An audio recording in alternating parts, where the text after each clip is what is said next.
آلہ المجتبى اما بعد فقد قال الله تبارك وتعالى وانكحوا الايام منكم والصالحين من عبادكم وإمائكم ان يكونوا فقراء يغنهم الله من فضله والله واسع علیم۔ اللہ تبارک و تعالی نے انسانوں کو بڑی عزت دی ہے، بڑا احترام دیا ہے، اور پھر انسان کے دو شعبے ہیں، وہ ایک دوسرے کے مکمل ہیں، یعنی مرد مکمل عورت ہے، عورت مکمل مرد ہے۔ مرد علیحدہ کچھ نہیں کر سکتا، اسی طرح عورت بھی علیحدہ کچھ نہیں کر سکتی۔ نظام عالم، نظام تناسل، یہ عورت اور مرد دونوں ہی سے چل رہا ہے، اگرچہ اس میں استثناء تھا حضرت آدم و حوا کا اور جناب مریم کے بیٹے حضرت عیسیٰ کا، لیکن عمومی روٹین سلسلہ جو چل رہا ہے وہ عورت اور مرد کے ساتھ ہی ہو رہا ہے۔ اللہ تبارک و تعالی نے لڑکیوں کا تذکرہ عورت کا قرآن مجید میں بہت زیادہ جگہ پر کیا ہے۔ مثلا لڑکی کو کہا جاتا ہے بنت، البنت کا تذکرہ قرآن مجید میں 19 دفعہ آیا ہے۔ جب یہ ماں بن جائے گی اس کو کہا جاتا ہے الام، ام کا تذکرہ قرآن مجید میں 17 دفعہ آیا ہے۔ جب یہ زوجہ بن جائے گی تو اس کو زوجہ کہا گیا ہے، یہ 72 دفعہ قرآن مجید میں آیا ہے۔ ویسے عورت کو المرأہ کہا جاتا ہے، یہ 26 دفعہ ہے۔ عورتوں کی جمع جب بولی جاتی ہے تو نساء کہا جاتا ہے، سورہ نساء بھی موجود ہے قرآن مجید میں، یہ 65 دفعہ ہے۔ جب مائیں زیادہ ہو جاتی ہیں تو ان کو امہات کہتے ہیں، امہات میں ماں بھی آ جاتی ہے، نانی دادی جتنی اوپر بھی ہیں وہ ساری کی ساری آ جاتی ہیں، یہ 11 دفعہ ہے۔ عورت کو جیسے مرأہ کہا جاتا ہے اسی طرح انثى بھی کہا جاتا ہے، یہ 30 دفعہ ہے۔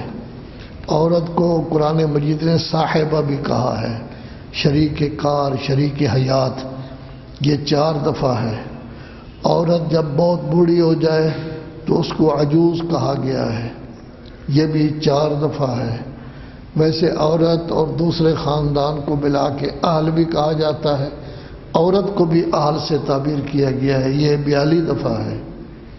عورت کبھی بہن ہوتی ہے اس کو الاخت کہا جاتا ہے، یہ 16 دفعہ قرآن مجید میں موجود ہے۔ العمہ پھپھی، یہ 3 دفعہ ہے۔ الخالہ، خالہ کو آپ جانتے ہیں، خالہ، یہ 7 دفعہ قرآن مجید میں ہے۔ عورت اور مرد دونوں کا اکٹھا تذکرہ کیا جائے تو والدین، یہ 24 دفعہ آیا ہے۔ عورت اور مرد دونوں کا اکٹھا تذکرہ کیا جائے اس کے لیے ابوین، ابوا، ابوے، یہ 7 دفعہ آیا ہے۔ اس لحاظ سے اگر دیکھا جائے تو قرآن مجید میں یہ 347 دفعہ آیا ہے۔ تو ظاہر ہے کہ عورت کا تذکرہ قرآن مجید میں کافی زیادہ آیا ہے۔ سب سے بڑی چیز یہ ہے کہ عورت جب ہماری ماں بنتی ہے تو ماں کے قدموں کے نیچے جنت ہے، نہ دادا کے قدموں کے نیچے جنت ہے، نہ باپ کے قدموں کے نیچے جنت ہے، نہ نانا کے قدموں میں جنت ہے، ماں کے قدموں میں جنت ہے۔ اس سے پتہ چلتا ہے کہ عورت کی عظمت کیا ہے۔ اور پھر عورت جب بیٹی بن کر گھر میں آتی ہے تو قرآن مجید نے اس کو رحمت سے تعبیر کیا ہے، روایات میں رحمت سے تعبیر کی جاتی ہے۔ نعمت لڑکا ہے، نعمت اگر نہ ہو تو انسان کا گزر ہو جاتا ہے، لیکن رحمت اگر نہ ہو تو انسان کا گزر نہیں ہو سکتا، تو اور لڑکی کو رحمت کہا گیا ہے۔ اور جیسے میں نے بیان کیا تھا کہ آپ میں سے جس کی شادی ابھی نہیں ہوئی وہ اگر رسائل مقاصد کفایہ بھی پڑھتا ہے آیت اللہ بن گیا ہے، مجتہد بن گیا ہے، تب بھی ایمان اس کا آدھا ہے۔ پورا ایمان تب بنے گا جب عورت اس کے گھر میں آئے گی۔ تو عورت بنت جب بیٹی بنتی ہے تو رحمت ہے، جب بیوی بنتی ہے تو ایمان کی تکمیل کا ذریعہ ہے، جب ماں بنتی ہے تو اس کے قدموں کے نیچے جنت ہے۔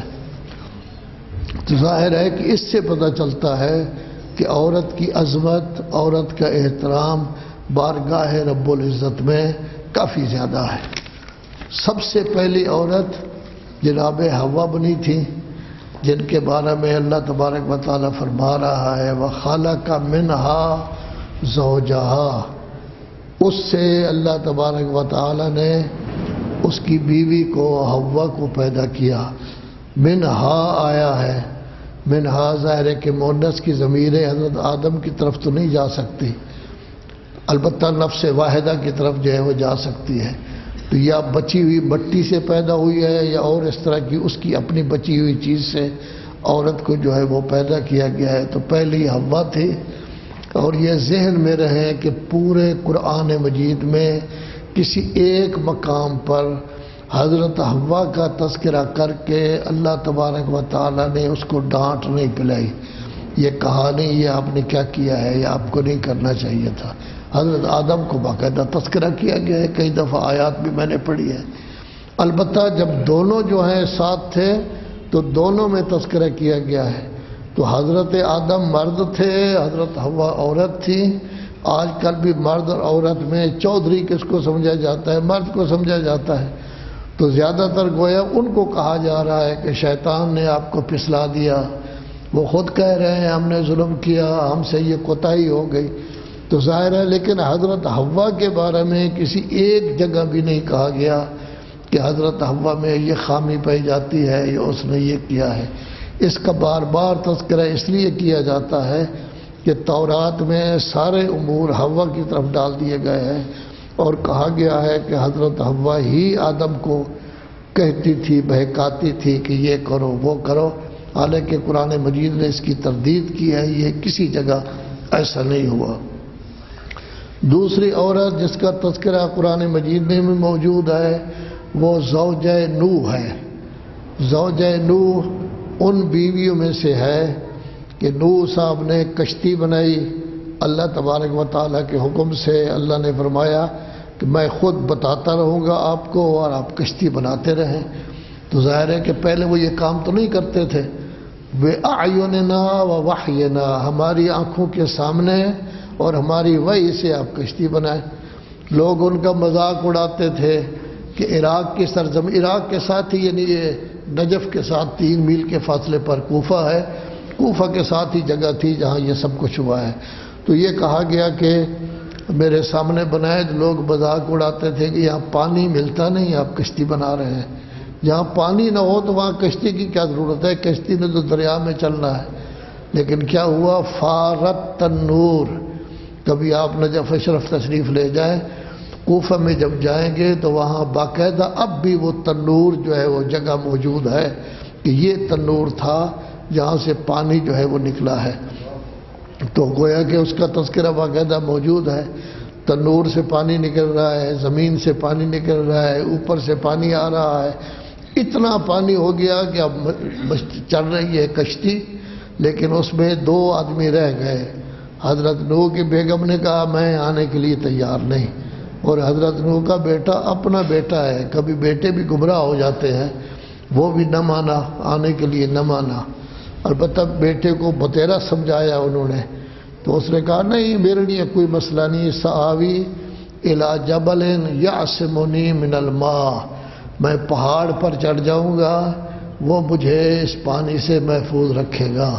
لیکن یہ پانی عام پانی نہیں تھا، جیسے زمین پر جتنی مقدار پانی تھا، جتنے فٹ پانی تھا، یہ زیادہ پانی تھا، پہاڑ پر بھی بالکل اسی طرح تھا، ایک جیسا تھا، یہ الہی پانی تھا، عام پانی نہیں تھا۔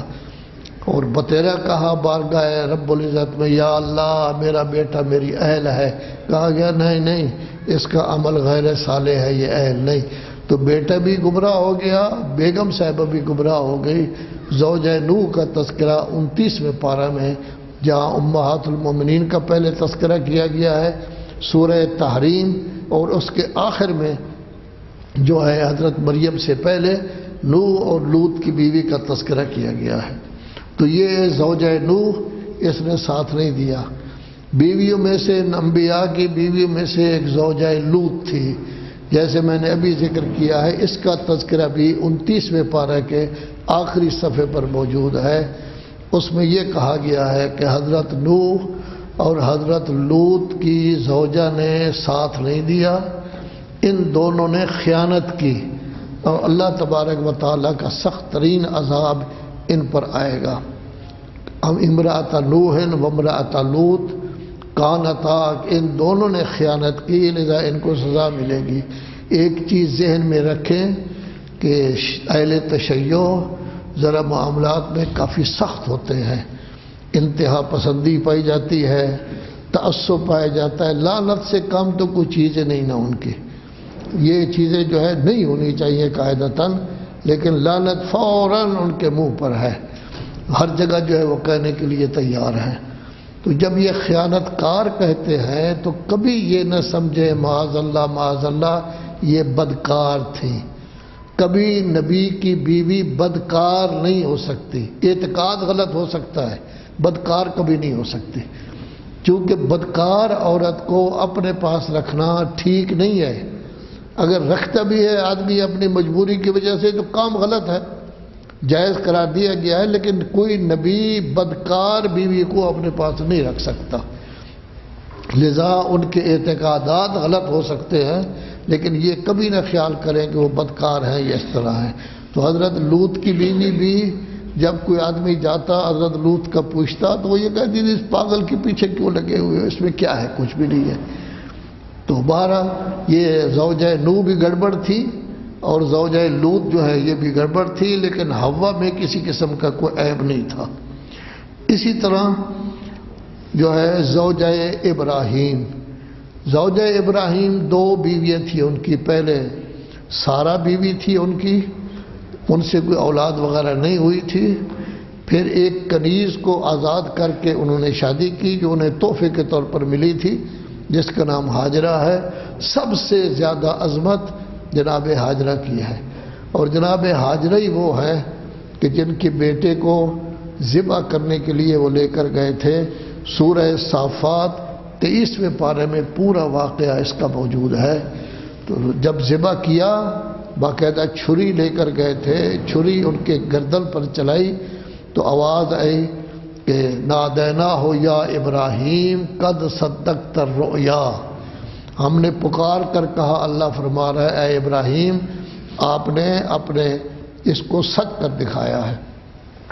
اور پھر اس کو اب تو خیر بڑا ہو گیا تھا، اس کو پہلے اس کو چھوڑ کر آئے تھے مکہ مکرمہ جہاں کسی قسم کی آبادی نہیں تھی، اور آج آپ حج کے لیے جب جاتے ہیں صفا و مروہ کے درمیان آپ کو 7 چکر لگانے پڑتے ہیں۔ یہ در حقیقت سنت ہے حضرت ہاجرہ کی، انہوں نے 7 چکر لگائے تھے تو تب پانی دستیاب ہوا۔ آج پانی میں جاتے ہیں، بڑا مبارک پانی ہے جس کو کیا کہا جاتا ہے، زمزم سے تعبیر کیا جاتا ہے۔ پھر باپ بیٹے دونوں نے مل کر یہ مکہ بنایا۔ آپ کی مسجد اگر یہ محراب نہ ہو تو عام مکانات کی طرح ہے، حال کمرہ ہے بنا ہوا ہے، محراب کی وجہ سے آپ اس کو مسجد کہتے ہیں، اور محراب ضروری ہے کہ خانہ کعبہ کی طرف ہو۔ تو کوئی مسجد اس وقت تک مسجد نہیں بن سکتی جب تک اس کا محراب خانہ کعبہ کی طرف نہ ہو۔ تو ایسی صورت میں خانہ کعبہ کے بنانے والے یہ پاک نبی تھے، ایک اس وقت باضابطہ نبی تھے، دوسرے بعد میں نبی بنے۔ ان دونوں نے اس خانہ کعبہ کو تعمیر کیا، ان دونوں نے خانہ کعبہ کے لیے دعائیں کی، خاص طور پر حضرت ابراہیم نے، یا اللہ لوگوں کے دل کو خانہ کعبہ کی طرف مائل کر دو۔ اب کوئی مسلمان جو کلمہ گو ہے، ہر مسلمان کا دل چاہتا ہے کہ کاش میں حج کے لیے جاؤں، وہاں جا کے حج کروں۔ تو خانہ کعبہ کی بہت بڑی عظمت ہے، اس کو خدا نے اپنا گھر کہا ہے، حالانکہ اتنا خوبصورت گھر بھی نہیں ہے، سیاہ پتھر لگا ہوا ہے، اوپر سیاہ چادر ڈال دی جاتی ہے، وہ نظر بھی نہیں آتا، لیکن بہرحال اس کی یہ عظمت کہ اس کے اوپر جو ہے وہ بیت المعمور ہے اور نیچے یہ خانہ کعبہ اپنی جگہ پر گویا کہ کیا ہے موجود ہے۔ یہ باپ بیٹا دونوں نے مل کر اس کو بنایا تھا۔